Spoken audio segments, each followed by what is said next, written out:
Nos institutions scolaires adventistes du territoire de l'Union des Antilles et Guyane françaises, en partenariat avec les familles, visent un parcours d'excellence pour les élèves et étudiants en les accompagnant pour un développement harmonieux de leurs capacités mentales, physiques, spirituelles, sociales, en vue de construire des hommes et des femmes porteurs et passeurs de solides valeurs. Faites le choix de l'éducation adventiste et devenez-en un promoteur.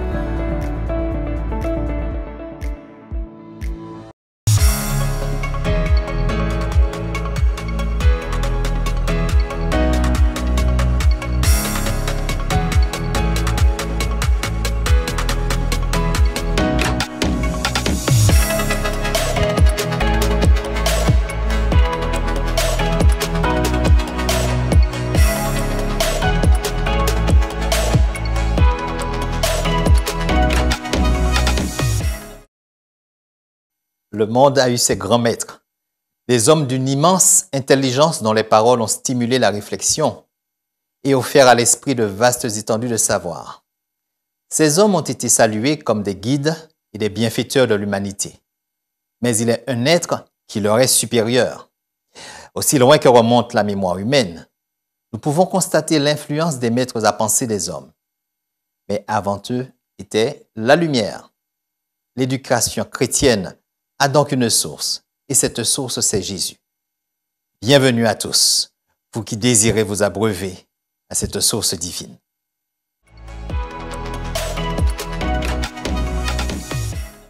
Je vous invite à prier ensemble. Père éternel, nous voulons te remercier infiniment de ce que tu donnes à l'homme et aux hommes, la lumière. Cette lumière qui nous permet de pouvoir éduquer nos enfants. Puisses-tu permettre qu'en ce soir encore, nous ayons cette influence divine dans nos cœurs afin de pouvoir te servir comme tu le souhaites au nom de Jésus. Amen.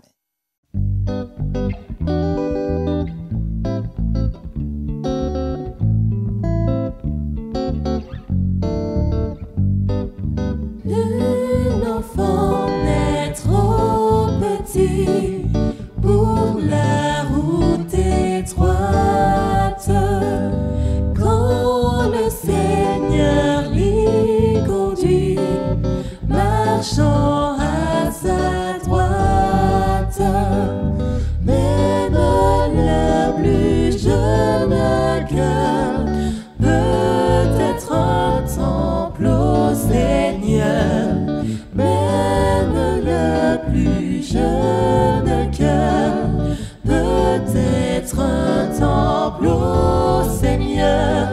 Ce sont aussi les petits que Jésus convie et dont les noms sont écrits au livre de vie. Dans les paris éternels, Dieu reçoit ceux qui sont tels. Dans les paris éternels, Dieu reçoit ceux qui sont tels. Puis dans les concerts des cieux, les voix enfantines uniront leurs chants joyeux aux hymnes divines. Petits et grands d'un seul cœur loueront alors le Seigneur. Petits et grands d'un seul cœur loueront alors le Seigneur.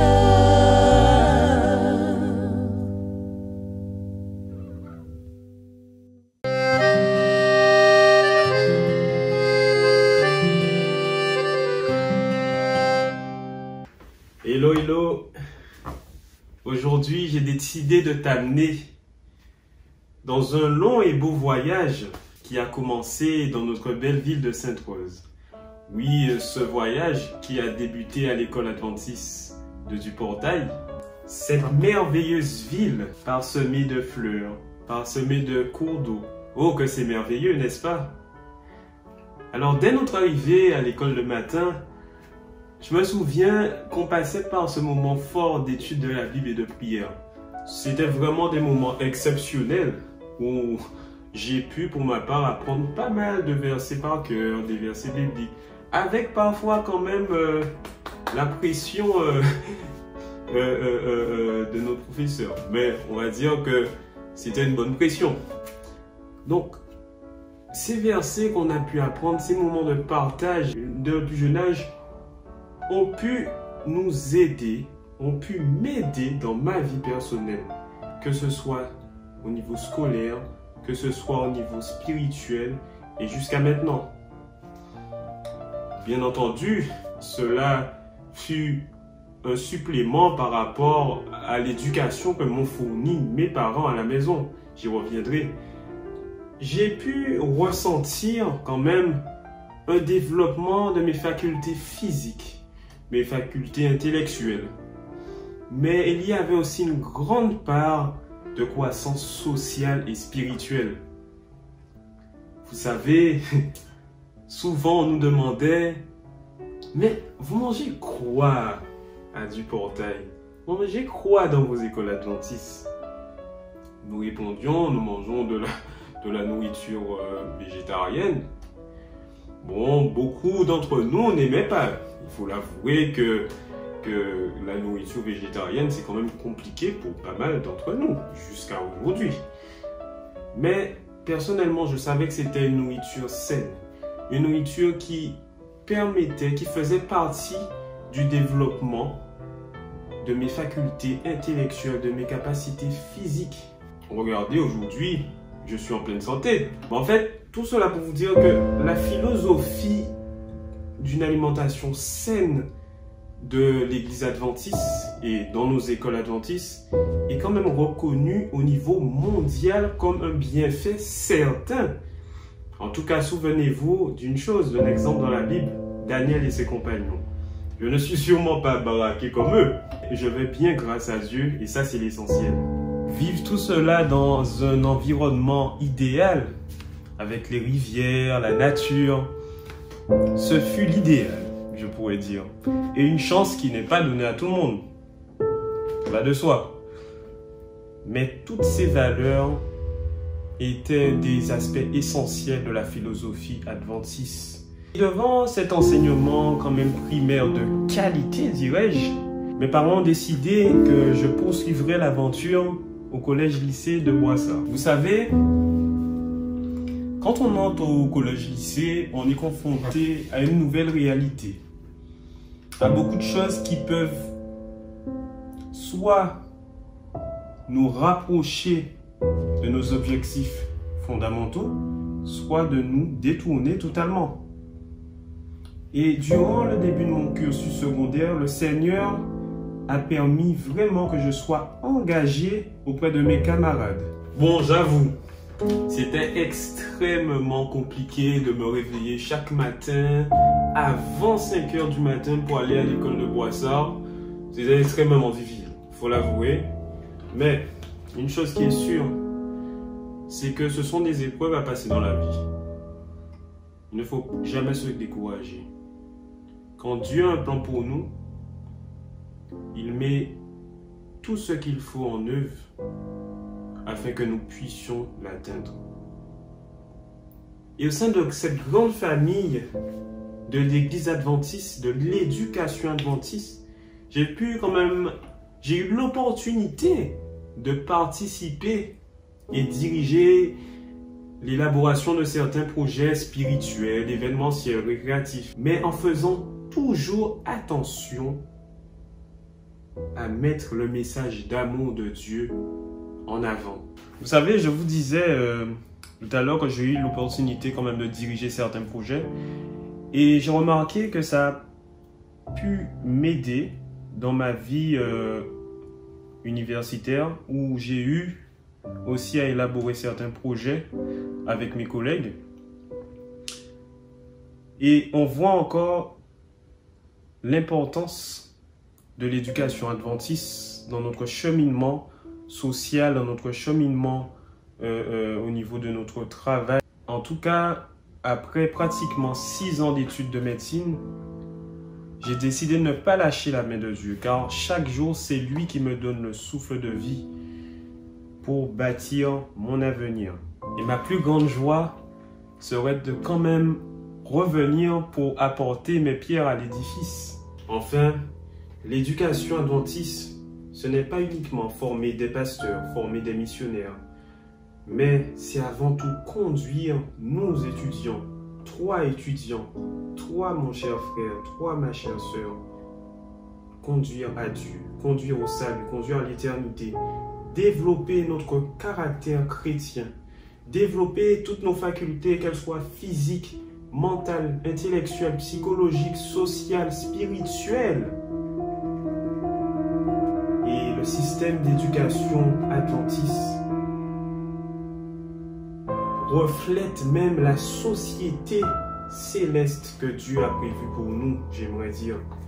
Et cela nous donne l'occasion de ne pas penser qu'à nous-mêmes, mais de servir les autres comme Jésus l'a fait. Toutefois, n'oublie jamais que Dieu passe premièrement par nos parents, par tes parents, pour nous transmettre cette éducation divine, cette éducation solide qui nous permet de rester sur le droit chemin.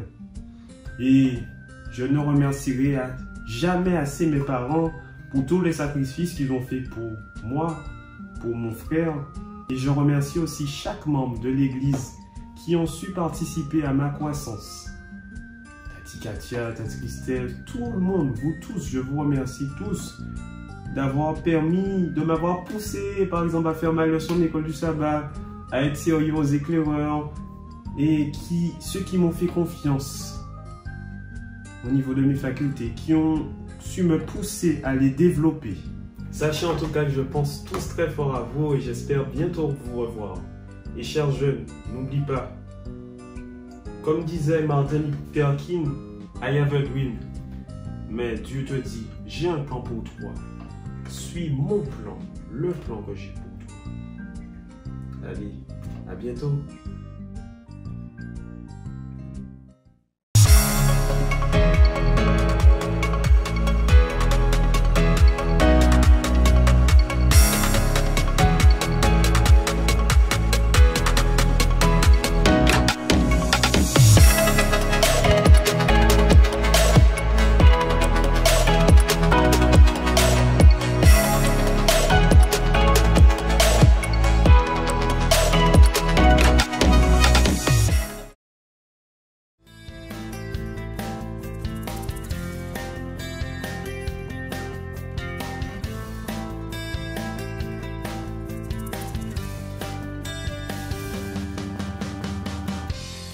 Nous sommes au 3e jour de notre semaine de l'éducation chrétienne adventiste.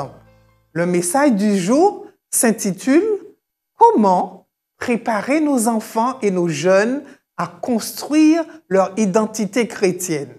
Ce message a été préparé par le pasteur Gély, président de la mission de la Guyane. Très tôt et à de nombreuses reprises, Dieu invite l'homme à prendre conscience de son identité qui est bien singulière. C'est sur cette base qu'une identité chrétienne devait se construire. Premièrement, l'homme est amené à prendre conscience qu'il ne fait pas partie du règne animal. Il est créé après les animaux. Il est appelé à dominer sur les poissons de la mer, sur les oiseaux du ciel et sur tout animal qui se meut sur la terre. Non pas comme une conséquence du péché, mais dans l'ordre naturel des choses. Nous trouvons cela dans Genèse 1, le verset 28.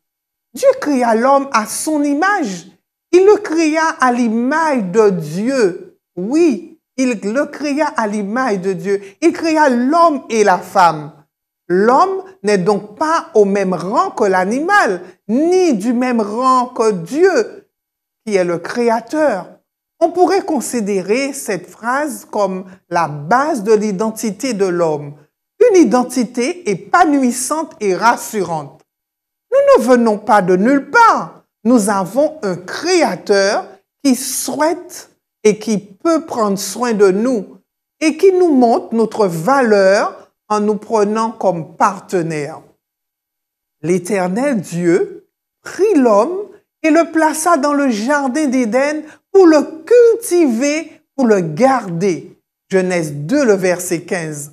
L'Éternel forma de la terre tous les animaux des champs et tous les oiseaux du ciel, et il les fit venir vers l'homme pour voir comment il les appellerait, et afin que tout être vivant portât le nom que lui donnerait l'homme.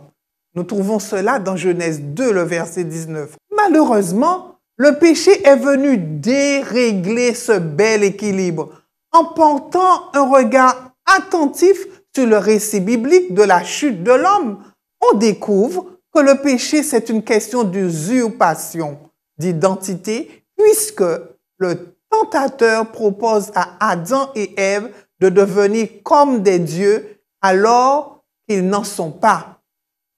Se méprendre sur son identité, c'est-à-dire sur la place et son rôle, est donc l'essence du péché qui est la cause de la dégradation de la qualité de vie sur terre et ultimement de la mort.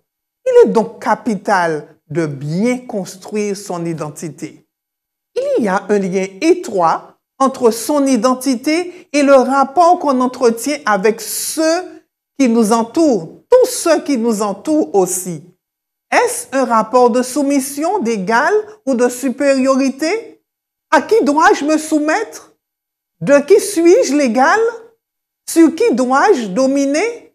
Voilà des questions fondamentales auxquelles chacun est appelé à y répondre pour bien se structurer et construire son identité. Dans la Bible, nous trouvons deux modèles pouvant nous aider à répondre à ces questions. Ou plutôt un modèle et un contre-modèle, c'est-à-dire un modèle de ce qu'il ne faut pas faire et de ce que l'on ne veut pas devenir. Jésus est le modèle et Caïn est le contre-modèle. Regardons d'abord qui est Caïn et ce que produit sa méthode. Selon la chronologie biblique, Caïn est le troisième homme arrivé sur la terre. Il est le fils aîné d'Adam et d'Ève et son activité, c'est l'agriculture. Il est le frère aîné d'Abel qui, lui, est berger. Il est présenté comme un contre-modèle. Dans le livre de 1 Jean 3, les versets 11, 12, nous lisons ce qui suit. « Car ce qui vous a été annoncé et ce que vous avez entendu dès le commencement, c'est que nous devons nous aimer les uns les autres. » Au verset 12, il nous est dit de ne pas ressembler à Caïn qui était du malin et qui tua son frère. Et pourquoi le tua-t-il? Parce que ses œuvres étaient mauvaises et que celles de son frère étaient justes. Il ne faut pas le prendre comme modèle parce qu'il est un type du malin de Satan, l'adversaire de Jésus. Caïn fait ce que Satan a voulu faire, prendre la place de Dieu, décider à la place de Dieu. Caïn fait partie de ceux qui veulent définir eux-mêmes ce qu'ils doivent faire sans tenir compte de la parole de Dieu. Caïn poursuit le grand conflit identitaire en entrant dans la bataille, mais du mauvais côté. Considérons l'histoire de Caïn afin de comprendre pourquoi la Bible dit de ne pas l'imiter. Dans le livre de Genèse 4, le verset 3, au bout de quelque temps, Caïn fit à l'Éternel une offrande de fruits de la terre. Et Abel, de son côté, en fit une des premiers-nés de son troupeau et de leur graisse. L'Éternel porta un regard favorable sur Abel et sur son offrande, mais il ne porta pas un regard favorable sur Caïn et sur son offrande. Caïn fut très irrité et son visage abattu. Cet épisode montre bien la différence entre Caïn et Abel. Un accepte que Dieu soit plus grand que lui et que la volonté de Dieu doit passer avant sa volonté. Il offre le sacrifice demandé, même s'il est coûteux, des premiers-nés de son troupeau et de leur graisse. Pour Caïn, il est possible de faire passer sa conception de sacrifice du salut avant celle de Dieu. Caïn n'était pas ignorant de la volonté de Dieu. Il savait exactement ce que Dieu voulait. Comme Abel, il le savait. Mais il a décidé de donner à Dieu ce qu'il voulait. Il est vrai qu'il n'était pas berger et qu'il ne possédait pas d'agneau à offrir. Mais notons que le récit biblique ne dit pas qu'il a offert des fruits parce que son frère a refusé de lui céder un agneau. Au verset 6 et 7, les paroles de Dieu semblent montrer qu'il savait ce qu'il fallait faire et qu'il pouvait facilement obtenir ce qu'il fallait pour le sacrifice selon la volonté de Dieu. Son problème n'était pas la connaissance ni le manque de moyens, mais dans l'agir. Notez bien que Dieu ne lui dit plus ce qu'il doit savoir, il le sait déjà, mais ce qu'il doit faire. Dans le verset 4, le verset 6 de Genèse 4, l'Éternel dit à Caïn, « Pourquoi es-tu irrité et pourquoi ton visage est-il si abattu? Certainement, si tu as bien agi, tu relèveras ton visage. Et si tu as mal agi, le péché se coud certainement à ta porte et tes désirs se portent vers toi. Mais toi, domine sur lui. » Caïn s'entête. Il considère peut-être que c'est un signe de faiblesse que de se soumettre à Dieu. Ne pouvant pas atteindre Dieu lui-même, il exprime sa colère contre Dieu sur la personne de son frère qui n'est pas celui qui a rejeté son sacrifice. Dans Genèse 4, le verset 8, nous lisons « Cependant, Caïn adressa la parole à son frère Abel, mais comme ils étaient dans les champs, Caïn se jeta sur son frère Abel et le tua. » Alors que Caïn ne voulait pas offrir un agneau à sacrifice à Dieu, il offre son frère en sacrifice sur l'autel de la rébellion. Il offre son frère en sacrifice sur l'autel de son orgueil en lui donnant la mort. Parfois, chers amis auditeurs, on offre notre prochain en sacrifice sans tuer, en calomniant, en violant, en abusant, en exploitant, sur l'autel du plaisir. Mon plaisir passe avant tout, sur l'autel du toujours, plus que moi et rien que moi. Un grand nombre de problèmes dans notre société résultent de la répétition de la pensée et de l'attitude de Caïn. Faire passer sa volonté en opposition à celle de Dieu. Exploiter l'homme pour son plaisir ou pour se défouler en cas de frustration et de colère.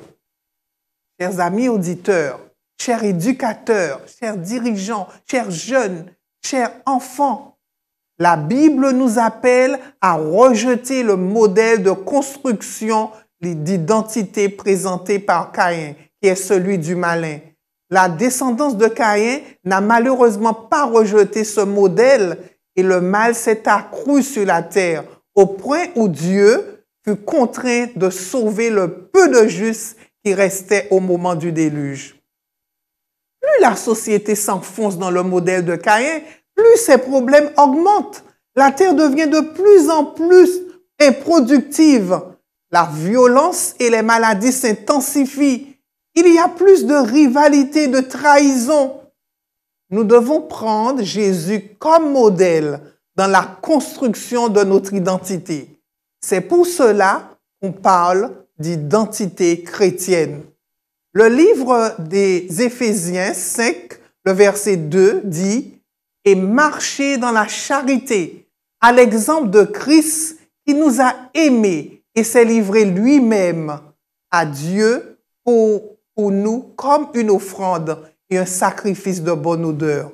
Le livre de Romains 12, le verset 2 ajoute « Ne vous conformez pas au siècle présent, mais soyez transformés par le renouvellement de l'intelligence, afin que vous discerniez quelle est la volonté de Dieu, ce qui est bon, agréable et parfait. » L'homme n'est pas une éponge adoptant toutes les idées et les styles à la mode, mais il doit chercher à savoir ce qui lui est vraiment profitable et bon pour l'équilibre de son environnement. C'est où intervient le rôle de la famille, de l'Église et de l'école chrétienne. Aidant les enfants et les jeunes à réfléchir par eux-mêmes afin de faire des choix éclairés.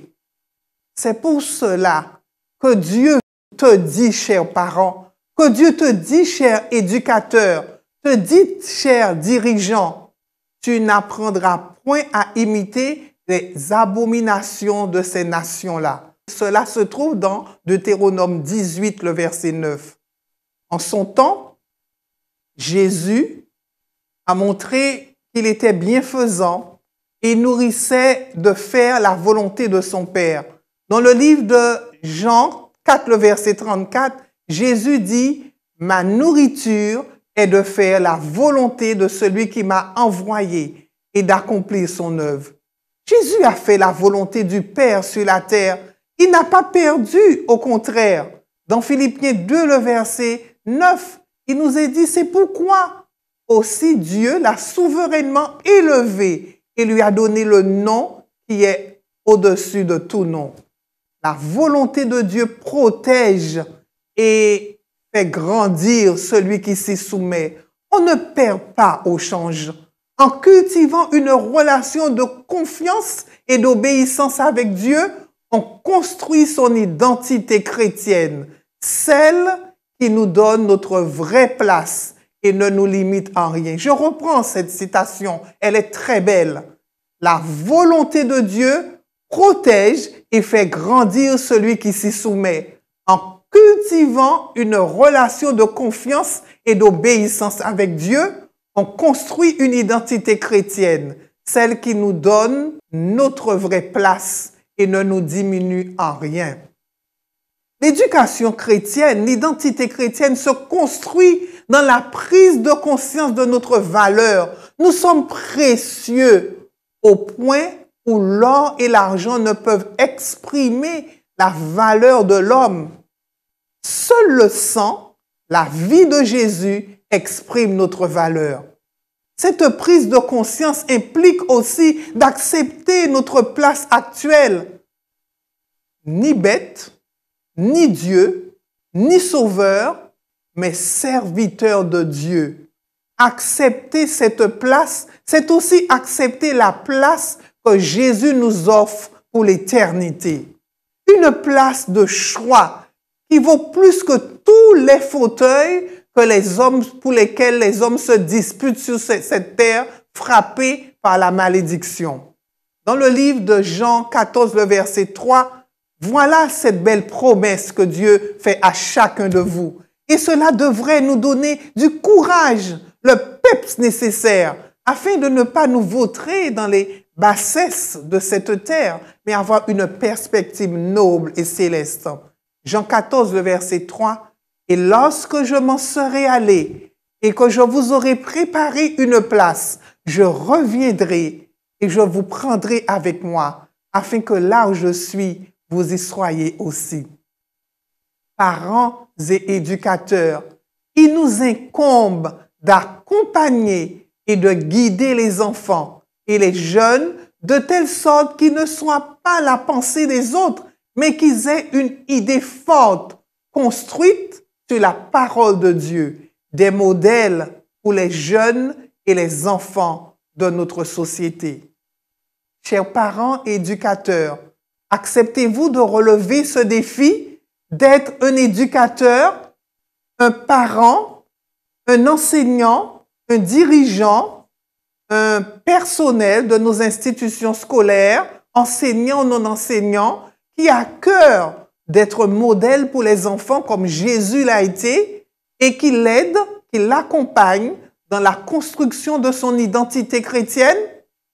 Si c'est votre désir ce soir, je vais vous inviter là où vous êtes, de l'endroit où vous êtes, à adopter une attitude et à demander à Dieu, à faire cette prière à Dieu.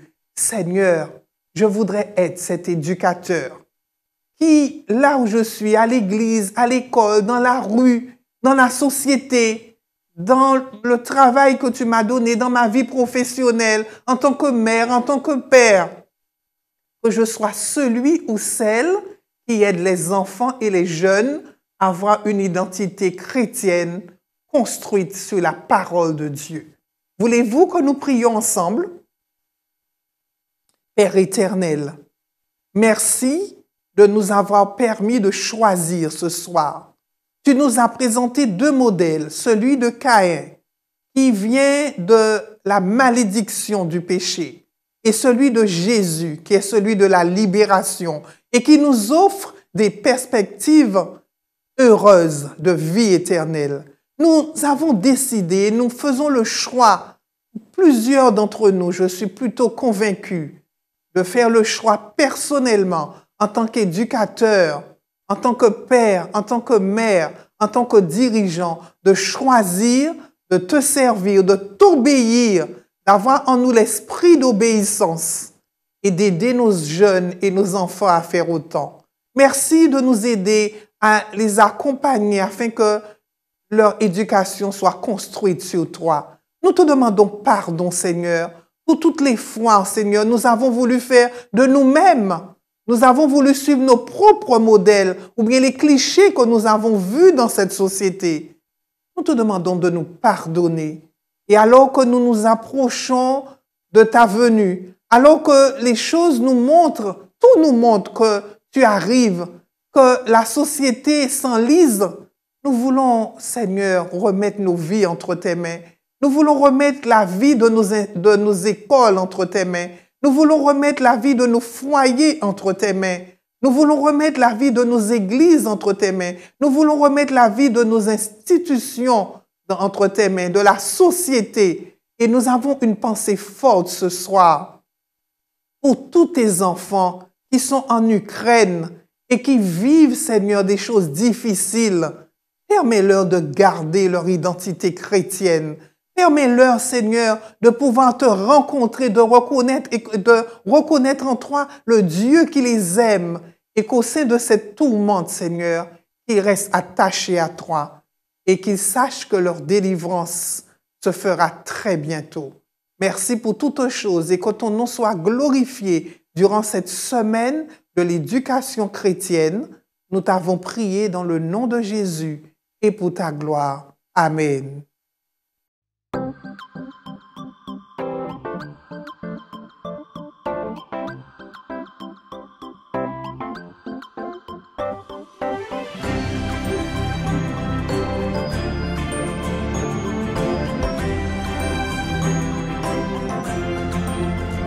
Moi j'irai, oui j'irai, j'irai où tu me conduis, je suivrai chacun de tes pas. Moi j'irai, oui j'irai, j'irai partout dans le monde et ton amour je répondrai, où j'irai. Les signes que je vois me disent que Jésus revient. Il reste peu de temps, il faut parler. Le monde a besoin que nous unissions tous nos voix. Viens dis avec moi, oui j'irai. Moi j'irai, oui j'irai. J'irai où tu me conduis, je suivrai chacun de tes pas. Moi j'irai, Jésus, oui j'irai. J'irai partout dans le monde et ton amour je répandrai, où j'irai. Ouvre donc les yeux et regarde tout autour de toi. Bien des gens voudraient rencontrer Jésus. Élève tête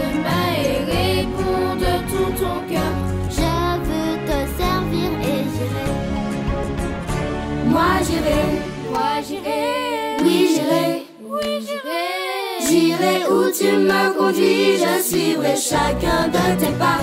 Moi j'irai, oui j'irai, j'irai partout dans le monde et ton amour je répandrai. Où j'irai, j'irai où tu me conduis, oui mon Jésus, je te suivrai.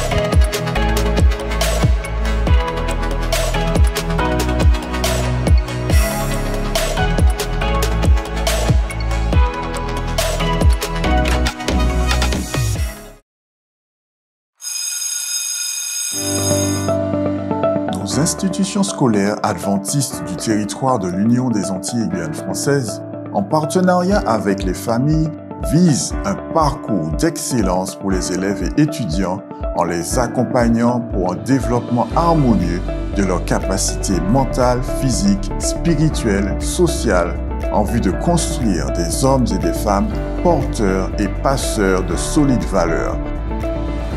Faites le choix de l'éducation adventiste et devenez-en un promoteur.